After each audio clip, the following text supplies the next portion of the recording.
Hi, I'm Mike from Radiant Photography, and today I'm going to be talking about why I just bought an EOS R instead of an R5. Now, when Canon announced the EOS R5, the specs were just amazing on paper. It was like 8K video, 4K at 120, 45 megapixel sensor. It was just like and 20 frames per second in fastest shutter frame mode, or 12 frames when doing a regular shutter. And all those settings are amazing and something we're really looking forward to. But when it came out, there were a lot of caveats along with that. And some of those were the overheating issues that everybody has been talking about. I'm not as concerned with that because I don't see myself running into those limitations when recording video. Most of my videos are shorter. And it sounds like with the new firmware they've actually resolved some of these issues. But there were other reasons that I decided to go with the EOS R instead of the R5.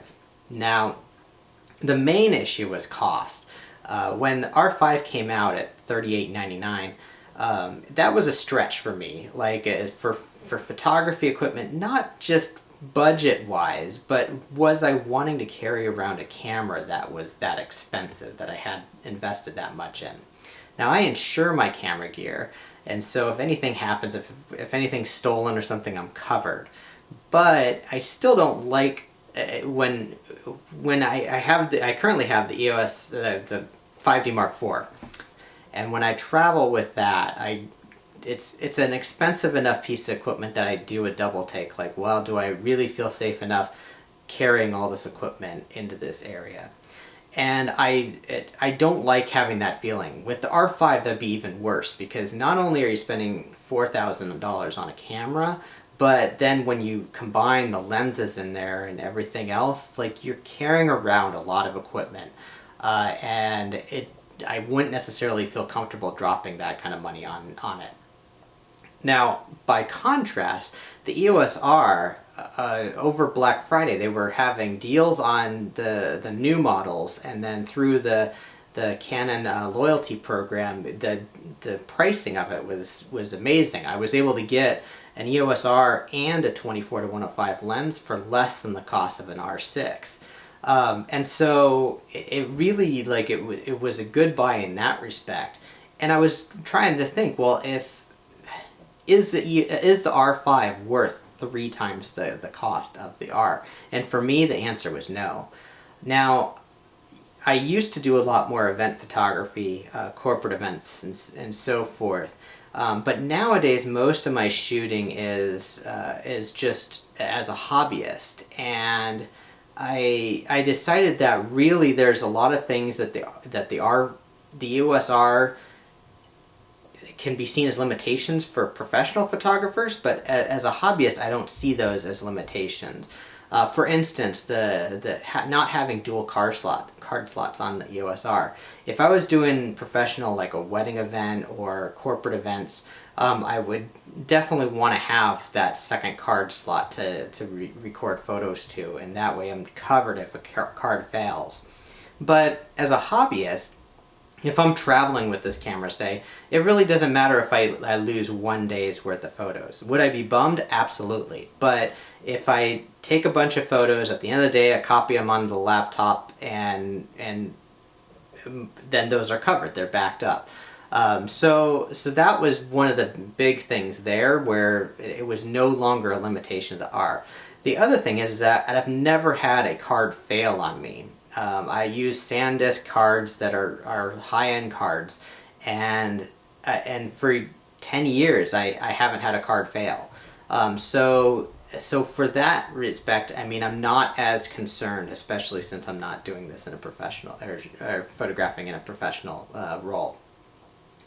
So again, why between the R and the R5? Now, there are certainly benefits with the R5. The R5 has in-body image stabilization, the R5 has an extra 15 megapixels, and there's other benefits too, like having 4K 120 when shooting video, and the control dials and so forth are a lot very similar to the 5D Mark IV.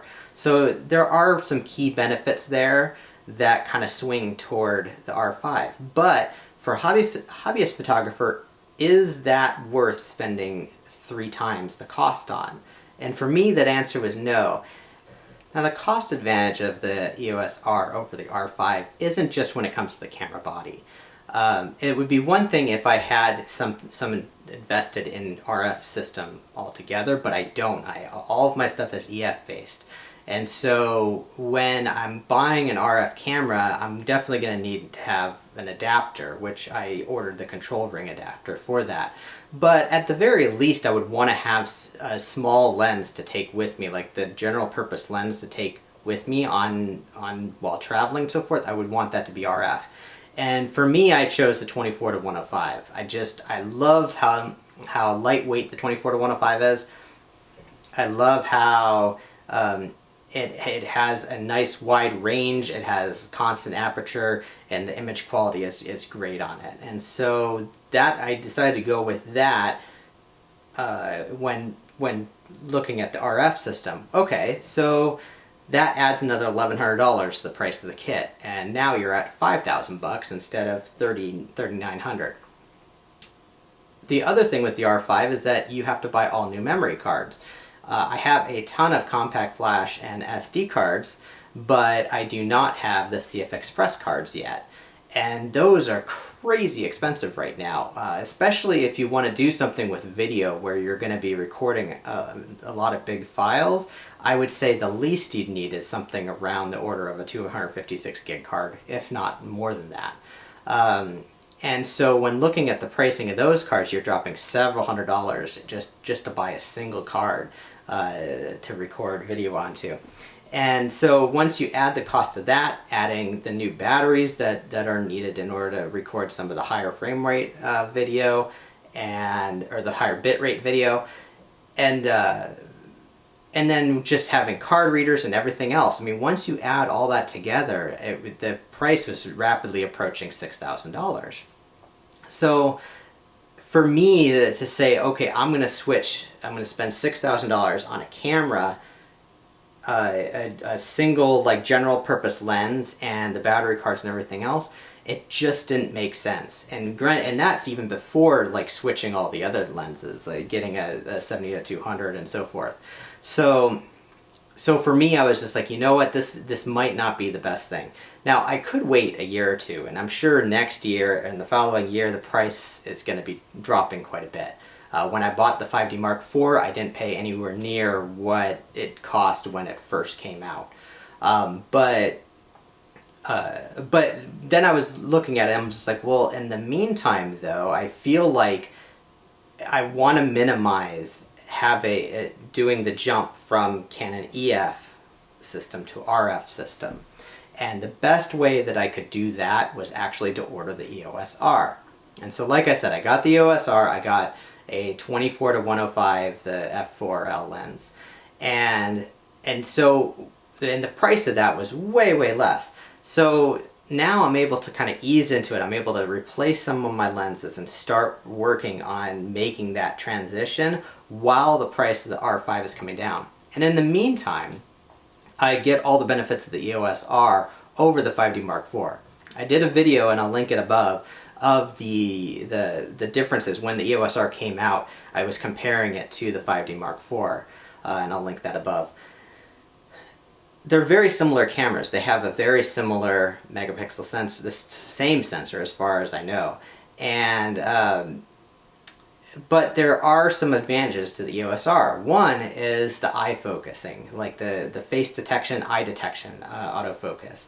Now, on the 5D Mark IV, the autofocus system is really good, but there have definitely been times that I've felt like I've missed focus, and where it focused on the tip of the nose instead of the eye, or so forth. And I have to be really careful when focusing with the 5D Mark IV, because it doesn't have that extra precision that a contrast-based focusing would have with increased number of autofocus points in the EOS R.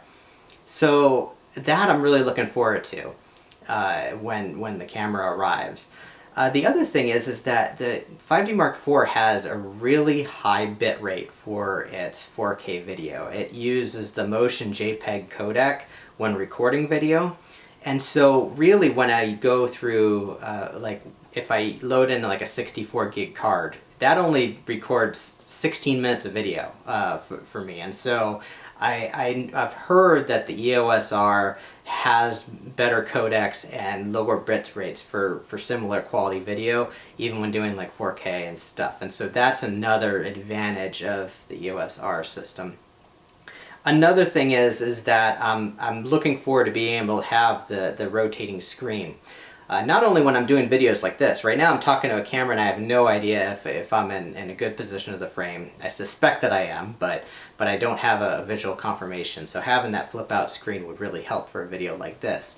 But also when just out doing photography, when you are capturing photos at different angles, like if you're having a low angle, for instance when I'm photographing my kids I try to get down low.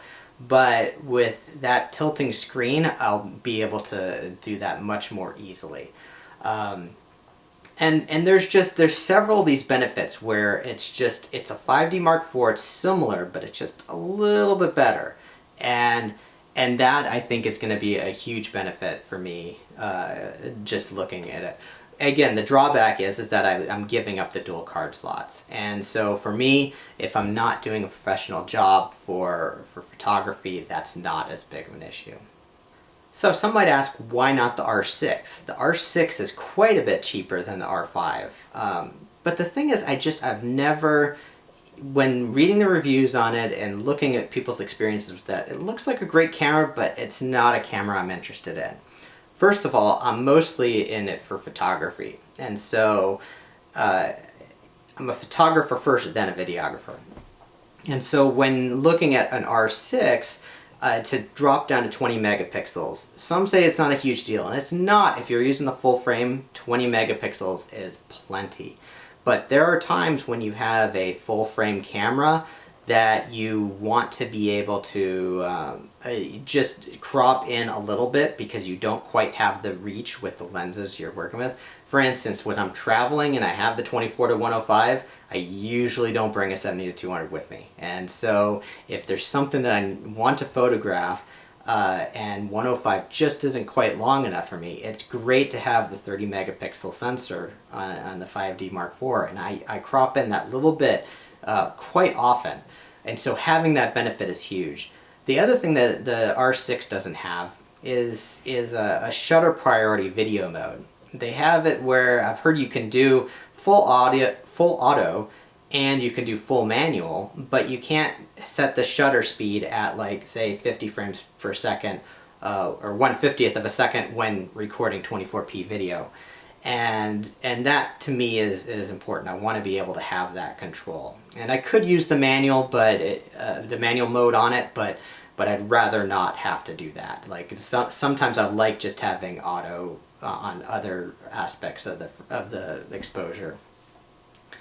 So that's one drawback. The other drawback I've seen is that there is definitely a warm color cast to the raw images and the video taken by the R6. For photos, this isn't as big of a deal because it's pretty easy to go back and correct a color cast later on, and I'm sure Lightroom will have a camera profile for the R6 that just corrects this automatically. For video, that's a little bit more difficult though, and so I'm not all that good at color grading right now. It's something that I'm working on, at learning how to do better, but with the R6 having that warm color cast, I really felt like, you know what, that's not something I want to have to worry about correcting in video.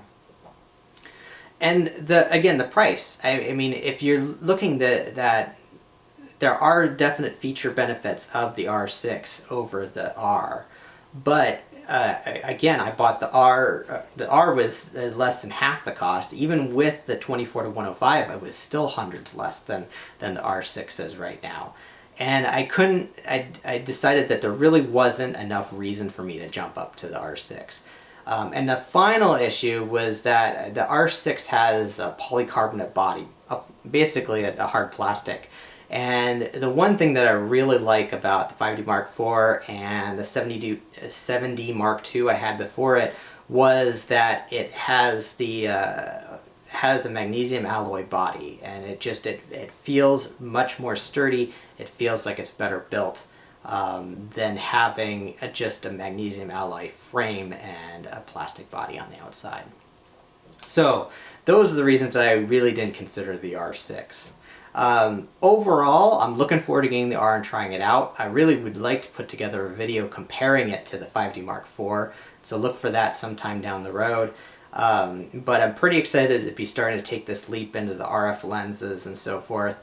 The 70-200 RF glass just being so much smaller than the EF lenses that are equivalent, that's something I'm really super excited about, because right now I don't travel with the 70-200, but if the lens was that much smaller, then who knows, maybe I'd just throw it in the bag. It wouldn't be such a huge weight burden. So anyway, thanks for watching this video. If you liked it, click the like button down below. If you disagree with me and say I'm crazy for going for the R in 2020, then let me know in the comments below as well. Thanks, and I'll see you in the next video.